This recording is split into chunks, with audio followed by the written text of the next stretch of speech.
जब भी आप न्यूज़पेपर पढ़ते हैं तो न्यूज़पेपर पढ़ने के दौरान बहुत से स्थानों के नाम आपके सामने आते हैं।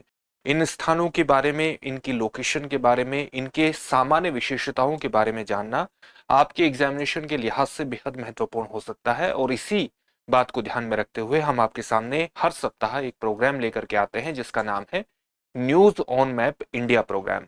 इस प्रोग्राम में हम पिछले एक सप्ताह में भारत से संबंधित जितनी भी महत्वपूर्ण जगह है चर्चा में रही है, उनकी लोकेशन के बारे में, उनकी सामान्य विशेषताओं के बारे में आपसे बात करते हैं, ताकि आपका एक ठीक ठीक से दृष्टिकोण उन सभी स्थानों के बारे में विकसित हो जाए और आप अपने एग्जामिनेशन में बेहतर प्रदर्शन कर सके। तो चलिए आज के प्रोग्राम की शुरुआत करते हैं news on map India program की। और जैसा कि आप जानते हैं, इस प्रोग्राम में हम सबसे पहले पिछले को जो हमारा एपिसोड होता है उसके अभ्यास प्रश्न पर चर्चा करते हैं। तो पिछले प्रोग्राम का अभ्यास प्रश्न क्या था? अभ्यास प्रश्न था, निम्नलिखित पर विचार कीजिए। यहाँ आपको चार चीजें दी गई हैं: गिर राष्ट्रीय उद्यान, गिर वन्यजीव अभ्यारण्य, पनिया वन्यजीव अभ्यारण्य और मितियाला वन्यजीव अभ्यारण्य। आपको यह बताना है कि उपर्युक्त में से कौन सा या से गिर संरक्षित क्षेत्र का हिस्सा है या है। चार ऑप्शन है आपके सामने, केवल एक और दो। ऑप्शन बी है केवल दो, तीन और चार। ऑप्शन सी है उपरोक्त सभी और ऑप्शन डी है उपरोक्त में से कोई भी नहीं। चलिए इसके डिटेल को जानने का प्रयास करते हैं। और ये बात किसके बारे में क्या कही है? गिर संरक्षित क्षेत्र के बारे में कही गई है। यहां पर आप लोकेशन दे सकते हैं जो चार चीजें दी गई हैं। अगर हम गिर सेंचुरी की बात करें तो ये जो हरे रंग का क्षेत्र दिखाया गया है ये गिर सेंचुरी का क्षेत्र है, गिर वन्यजीव अभ्यारण्य का क्षेत्र है। अगर हम नेशनल पार्क की बात करें तो ये जो गाढ़े रंग का क्षेत्र आपको दिख रहा है ये नेशनल पार्क को अभिव्यक्त करता है। मित्याला सेंचुरी यहां पर स्थित है। और अगर हम इसके कोने पर हरे वाले क्षेत्र का जो वन्य जीव अभ्यारण्य का क्षेत्र है, गिर सेंचुरी का क्षेत्र है, इसके एक कोने पर यहां हम देखते हैं कि ये कौन सा पनिया सेंचुरी का हिस्सा है। तो चलिए इसके बारे में विस्तार से जानने का प्रयास करते हैं। जो गिर राष्ट्रीय उद्यान और वन्य जीव अभ्यारण्य है कहां पर पड़ता है? गुजरात के जूनागढ़ जिले में ये स्थित है। और किसके लिए विशेष रूप से जाना जाता है? गिर जो है वो पूरे जो गिर फॉरेस्ट है, गिर वन है, वो एशियाई शेरों के एकमात्र प्राकृतिक आवास के रूप में माने जाते हैं। इसे 1965 में अभ्यारण्य का, सेंचुरी का दर्जा मिला था और 1975 में से राष्ट्रीय उद्यान घोषित किया गया था। गिर वन जो है वो भारत के अर्ध शुष्क पश्चिमी भाग में शुष्क पर्णपाती वनों का सबसे बड़ा सघन क्षेत्र है।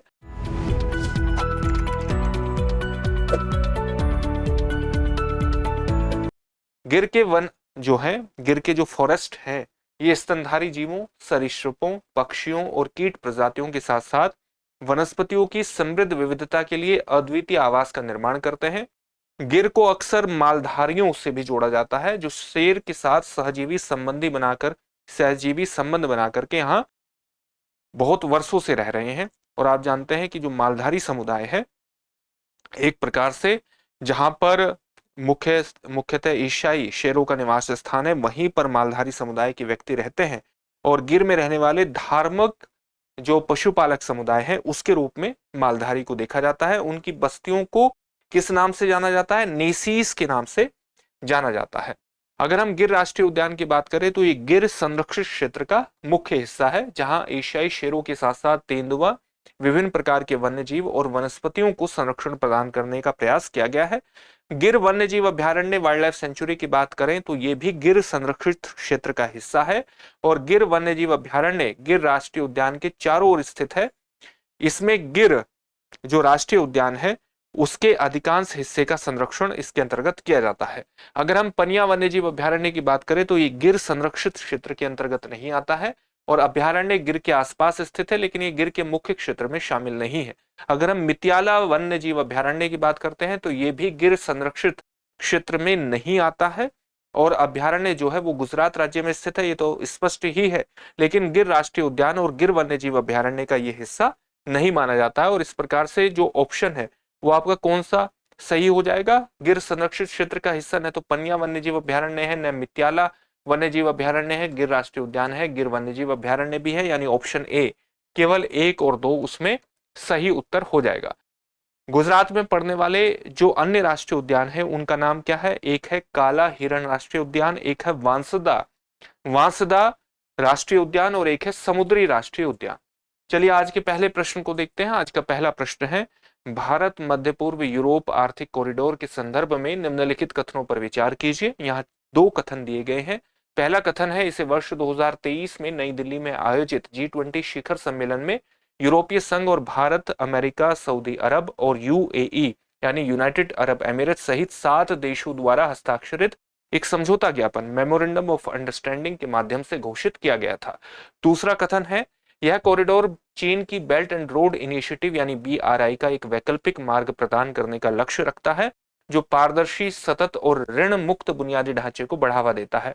उपर्युक्त कथनों में से कौन सा या से सही है या है?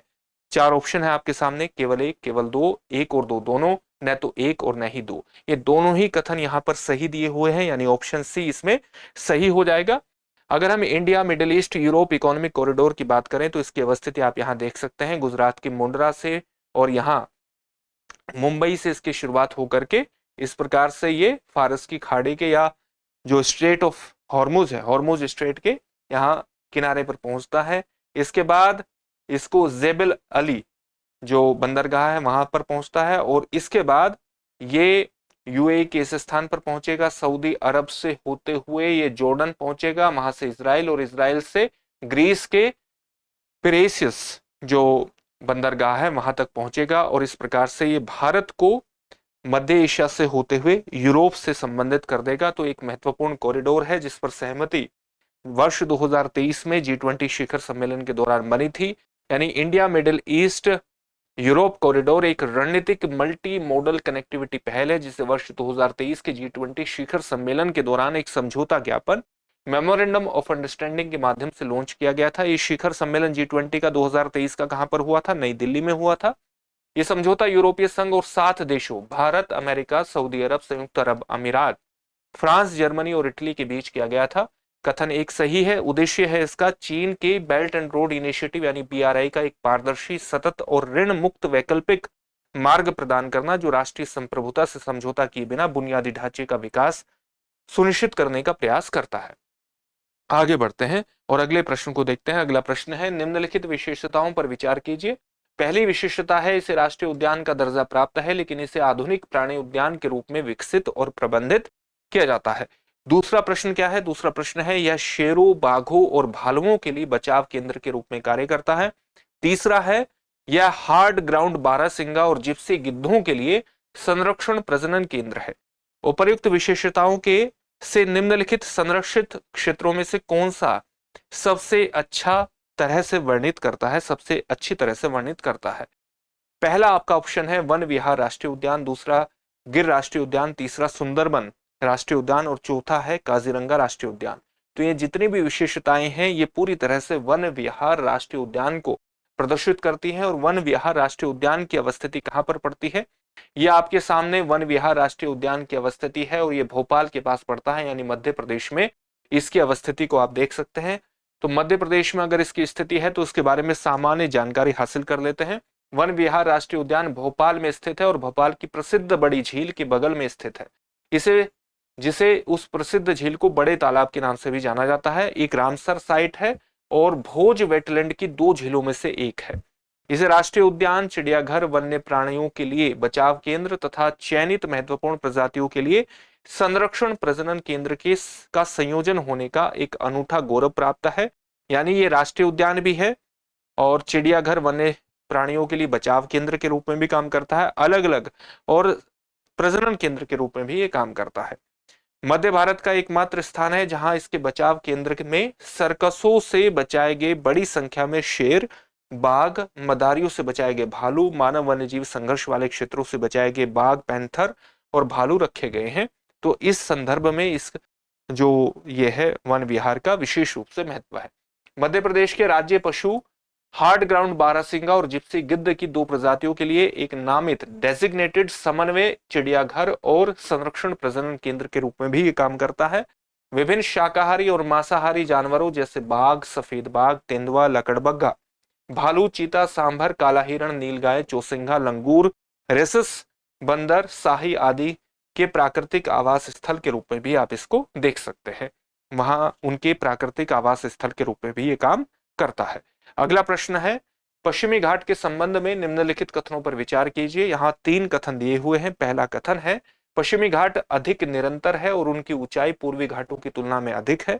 दूसरा कथन है अधिकांश प्रायद्वीपीय नदियां पश्चिमी घाट से उत्पन्न होती हैं। और तीसरा कथन है पूर्वी घाट और पश्चिमी घाट तमिलनाडु में नीलगिरी पहाड़ियों पर आकर मिलते हैं। उपर्युक्त कथनों में से कौन सा या सही है या है? आपके सामने 4 कथन है। पहला कथन है केवल 1 और 2, ऑप्शन बी है केवल 1 और 3, ऑप्शन सी है 2 और 3, ऑप्शन डी है 1, 2 और 3। कौन सा या सही है या है, आपको ये बताना है। तो यहाँ पर तीनों ही कथन सही है, यानी ऑप्शन डी इसमें बिल्कुल सही है। और हम इसकी व्याख्या करेंगे तो आप पूरा स्पष्ट हो जाएगा। ये पश्चिमी घाट की अवस्थिति है, पूर्वी घाट की स्थिति है। ये पश्चिमी घाट से ये दक्षिण गुजरात से शुरू होकर के ये दक्षिण तक फैला है, केरला और तमिलनाडु तक। और यहाँ से ये पूर्वी घाट जो है वो कटा फटे अवस्थिति में आप देख सकते हैं, बीच में उसमें गैप की स्थिति आप देख सकते हैं। अगर वेस्टर्न घाट और ईस्टर्न घाट की हम तुलना करें और दोनों के पहाड़ियों के टाइप पर प्रकाश डालें तो जो वेस्टर्न घाट की पश्चिमी घाट की पहाड़ियां हैं ये ऑलमोस्ट कंटिन्यूअस है, लगातार निरंतर अवस्था में आप इसको देख सकते हैं। जबकि जो पूर्वी घाट के हिल्स है वो डिसकंटिन्यूअस है, यानी आप उसमें एक कंटिन्यूटी नहीं देखते, निरंतरता नहीं देखते। कारण यह है कि वहां पर बहुत सी नदियां डेल्टा बनाती हैं। वेस्टर्न घाट की पश्चिमी घाट की अगर एवरेज हाइट के बारे में बात करें तो एवरेज हाइट कितनी है? 1500 से 2000 मीटर है। और ईस्टर्न घाट में ये ऊंचाई आपको 500 से 700 मीटर सामान्यतः देखने को मिलेगी। पश्चिमी घाट का जो हाईएस्ट पीक है, सबसे उच्चतम चोटी है, वो केरला में स्थित अनाईमुडी है। और ईस्टर्न घाट की सबसे ऊंची जो चोटी है वो जिंदागढ़ पीक है जो आंध्र प्रदेश में स्थित है।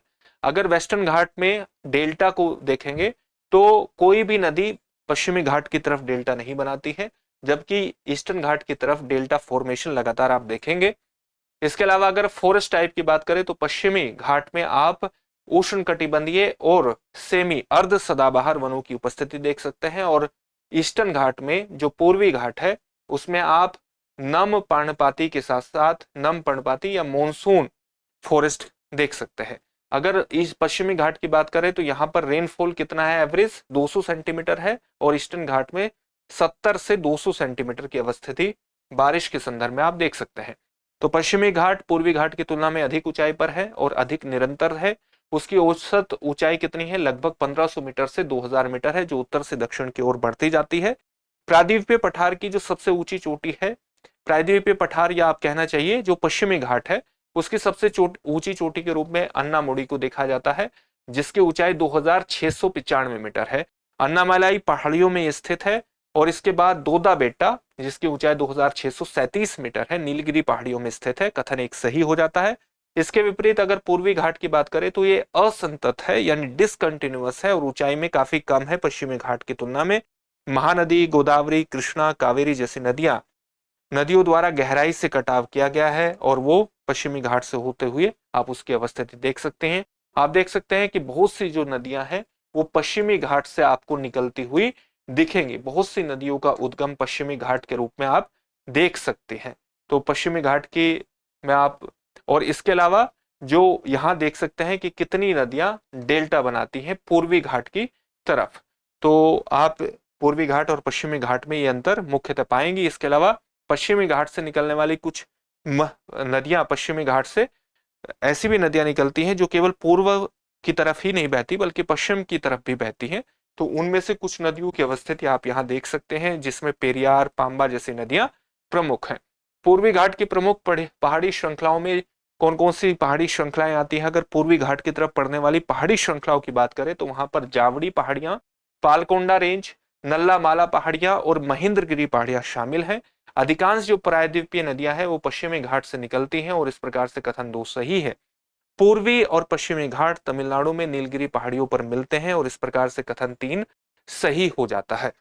तो ये कुछ सामान्य तथ्य थे। अब अगले प्रश्न की तरफ बढ़ते हैं। अगला प्रश्न है स्वर्ण रेखा नदी के संबंध में निम्नलिखित कथनों पर विचार कीजिए।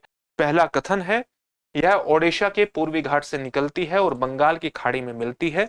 दूसरा कथन है रांची पठार से नीचे गिरते समय हुंडरू जलप्रपात का निर्माण होता है। और तीसरा कथन है यह झारखंड, ओडिशा और पश्चिम बंगाल से होकर के बहती है। आपको बताना है कि उपयुक्त में से कौन से कथन सही है या है। ऑप्शन है आपके सामने केवल 1 और 2, बी ऑप्शन है केवल 2 और 3, ऑप्शन सी है केवल 1 और 3 और ऑप्शन डी है 1, 2 और 3। तो ओडिशा के पूर्वी घाट से स्वर्ण रेखा नदी नहीं निकलती है, बल्कि ये झारखंड के एक गांव के पास से निकलती है। तो ऑप्शन ए इसमें जो पहला कथन है वो गलत हो जाएगा, और इस प्रकार से बी ऑप्शन इसमें सही होगा। दूसरा और तीसरा कथन यहां पर सही दिया हुआ है। चलिए इसके बारे में जानते हैं। ये स्वर्ण रेखा नदी की स्थिति आप देख सकते हैं, और रांची के पास से आप इसकी अवस्थिति देख सकते हैं। ये रांची डिस्ट्रिक्ट की अवस्थिति है, और यहीं से स्वर्ण रेखा ये जो नदी है ये निकलती है। तो पहला कथन इस प्रकार से गलत हो जाता है। हुंडरू जलप्रपात की अवस्थिति यहां पर आप देखेंगे तो हुंडरू जलप्रपात ये बनाती है। स्वर्ण रेखा नदी झारखंड के रांची जिले के नागरी गांव के निकट से उत्पन्न होती है। लगभग 395 किलोमीटर की दूरी तय करने के बाद बंगाल की खाड़ी में मिलती है। गंगा और महानदी डेल्टा के बीच एक मुहाना बनाती है, और इस प्रकार से कथन एक सही नहीं है। पूर्वी घाट ओडिशा, तेलंगाना, आंध्र प्रदेश, कर्नाटक, तमिलनाडु में विस्तृत है।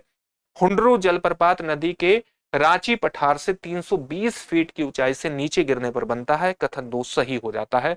झारखंड, ओडिशा और पश्चिम बंगाल में यह नदी विस्तारित है, और इस नदी का जो बेसिन है वो छोटा नागपुर पठार से उत्तर और पश्चिम में, बैतरणी बेसिन से दक्षिण में, और बंगाल की खाड़ी से दक्षिण पूर्व में, और कसाई घाटी से पूर्व की तरफ से घिरा हुआ है। और इस प्रकार से कथन 3 भी सही हो जाता है। चलिए आगे बढ़ते हैं, अगले प्रश्न को देखते हैं। अगला प्रश्न है, गोदावरी नदी के संदर्भ में निम्नलिखित कथनों पर विचार कीजिए। पहला कथन है, यह गंगा के बाद भारत की दूसरी सबसे लंबी नदी है। दूसरा कथन है, यह नदी महाराष्ट्र के त्र्यंबकेश्वर में ब्रह्मगिरी पर्वत से निकलती है। और तीसरा कथन है, प्रवरा, पूर्णा और इंद्रावती गोदावरी की सहायक नदियां हैं। उपर्युक्त कथनों में से कौन सा या सही है या है? 4 ऑप्शन है आपके सामने, केवल 1 और 2, केवल 1 और 3, केवल 3, 1, 2 और 3। तो गंगा के बाद दूसरी भारत की सबसे बड़ी जो सबसे लंबी नदी है वो गोदावरी है, बिल्कुल सही है।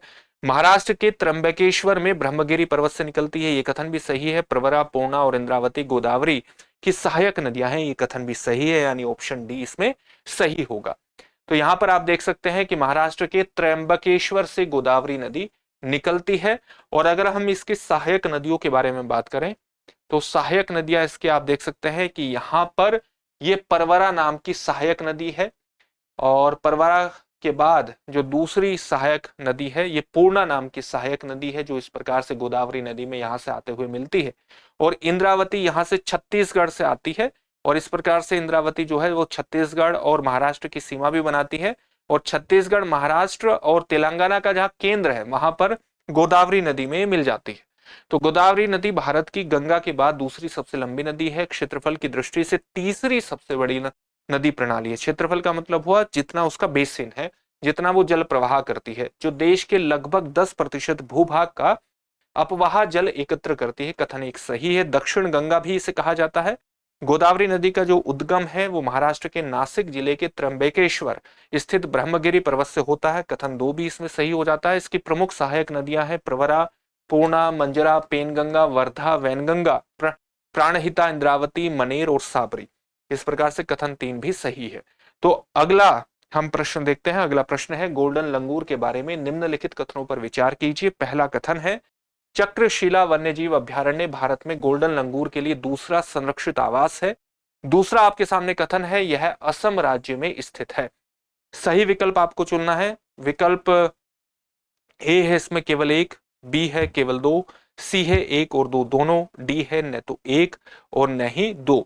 तो यहां पर दोनों कथनों का विश्लेषण कर लेते हैं। पहला कथन में बताया गया है कि जो चक्रशिला वन्यजीव अभ्यारण्य है वो भारत में गोल्डन लंगूर के लिए दूसरा संरक्षित आवास है, और दूसरा कथन दिया है ये असम राज्य में स्थित है। तो आप देख सकते हैं कि जो चक्रशिला है वो कहां पर स्थित है? चक्रशिला असम में ही स्थापित है। तो चक्रशिला वन्य जीव अभ्यारण्य की अवस्थिति असम में है, तो दूसरा कथन तो सही हो जाता है।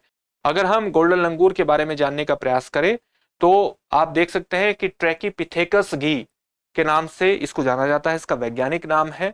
और अगर इसके बारे में सामान्य जानकारी हासिल करें तो इसके जो ये फर है, इन फरों का जो रंग है वो सोने की तरह दिखाई देता है, और इसीलिए इसको गोल्डन लंगूर के नाम से सामान्यतः जाना जाता है। इसी से इसको गोल्डन लंगूर के नाम से जाना जाता है। लेकिन इस बात को ध्यान में रखिएगा कि इसके जो फर का रंग है ये सीजन के अनुसार बदलता रहता है, और क्षेत्र के अनुसार भी, ज्योग्राफी के अनुसार भी ये बदलता रहता है। इसके अलावा अगर हम देखें तो ये वृक्षों पर बहुत ज्यादा डिपेंडेंट होते हैं, वृक्षों पर बहुत ज्यादा निर्भर होते हैं। और वृक्षों के किसी भी जंगल की जो सबसे ऊपरी कैनोपी होती है, ऊपरी तल, जो ऊपर की आप कह सकते हैं वृक्षों की ऊपरी शाखाओं के द्वारा निर्मित होती है, उस पर ये रहते हैं। और इसलिए इनको लीफ मॉन्की यानी जो पत्तियों पर रहने वाले मॉन्की हैं उसके नाम से भी इनको जाना जाता है। इनका मुख्य रूप से निवास स्थान यानी जहां के ये स्थानिक हैं, एंडेमिक हैं, वहीं पर ये पाए जाते हैं। तो वो स्थान कौन से हैं? वेस्टर्न असम है, और जो कि भारत में पड़ता है, और सदर्न भूटान में भी ये पाए जाते हैं। तो असम के पश्चिमी हिस्से में इनकी अवस्थिति आप देख सकते हैं। और अगर हम इनके IUCN स्टेटस को देखें तो एंडेंजर्ड श्रेणी में, संकटग्रस्त श्रेणी में IUCN के रेड लिस्ट में संकटग्रस्त श्रेणी में रखे गए हैं। इसके अलावा अगर आप साइट्स पर देखें, convention on international trade in endangered species of wild फोना एंड फ्लोरा के अपेंडिक्स 1 में रखकर के अंतरराष्ट्रीय व्यापार के प्रति हाईएस्ट संरक्षण इनको प्रदान किया गया है। और वन्य जीव संरक्षण अधिनियम 1972 के शेड्यूल 1 अनुसूची 1 में रखे गए हैं, यानी वहां पर भी उच्चतम स्तर का संरक्षण इनको प्रदान किया गया है। इस प्रकार से हम देखते हैं कि यहाँ दोनों ही कथन बिल्कुल सही साबित हो जाते हैं, बिल्कुल सही होते हैं। तो दोनों कथन ही सही। आगे बढ़ते हैं और अगले प्रश्न को देखते हैं। अगला प्रश्न है, भारत में औद्योगिक गलियारों के बारे में निम्नलिखित कथनों पर विचार कीजिए। दो कथन है, भारत सरकार द्वारा शुरू किए गए 11 औद्योगिक गलियारों में से केवल एक ही छत्तीसगढ़ से होकर के गुजरता है। और दूसरा है, सरकार द्वारा शुरू किए गए 11 औद्योगिक गलियारों में से एक पूर्वोत्तर भारत में स्थित है। उपरोक्त में से कौन सा या से कथन सही है या है? केवल एक, केवल दो, एक व दो, दोनों, न तो एक और न ही दो। तो यहां पर दोनों कथन दिए गए हैं। पहले कथन में कहा गया है कि 11 औद्योगिक गलियारों में से केवल एक छत्तीसगढ़ से गुजरता है, जबकि एक भी छत्तीसगढ़ से नहीं गुजरता है। और सरकार द्वारा शुरू किए गए 11 औद्योगिक गलियारों में से एक पूर्वोत्तर भारत में स्थित है। यह भी गलत है, पूर्वोत्तर भारत में एक भी स्थित नहीं है। ये औद्योगिक गलियारों का एक मैप आप देख सकते हैं। तो आप देख सकते हैं कि छत्तीसगढ़ से कोई भी औद्योगिक गलियारा नहीं गुजरता है और न ही भारत के नॉर्थ ईस्ट में इनकी अवस्थिति है। तो ये भारत के जो इंडस्ट्रियल कॉरिडोर है इसकी अवस्थिति यहाँ देखिए, यहाँ दी हुई है। दिल्ली मुंबई इंडस्ट्रियल कॉरिडोर है, अमृतसर कोलकाता दूसरा कॉरिडोर है, चेन्नई बेंगलुरु है, विजाग चेन्नई है, विशाखापट्टनम से चेन्नई तक ओडिशा इकोनॉमिक कॉरिडोर है, हैदराबाद नागपुर कॉरिडोर है, हैदराबाद वारंगल है, हैदराबाद बेंगलुरु है, बेंगलुरु मुंबई है। Extension of CBIC to Kochi via Coimbatore corridor है, और दिल्ली नागपुर इंडस्ट्रियल कॉरिडोर भी है।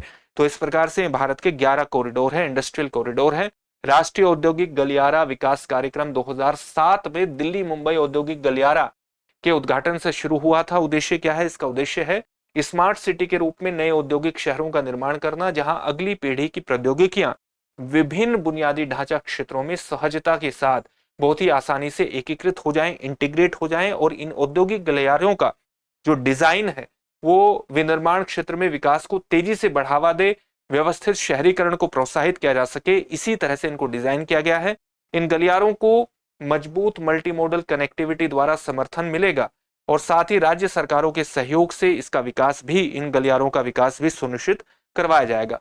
वर्तमान में राष्ट्रीय औद्योगिक गलियारा विकास निगम विकास के विभिन्न चरणों में 11 औद्योगिक गलियारों की निगरानी कर रहा है। तो 11 औद्योगिक गलियारों की निगरानी कौन कर रहा है? राष्ट्रीय औद्योगिक गलियारा विकास निगम के द्वारा निगरानी की जा रही है।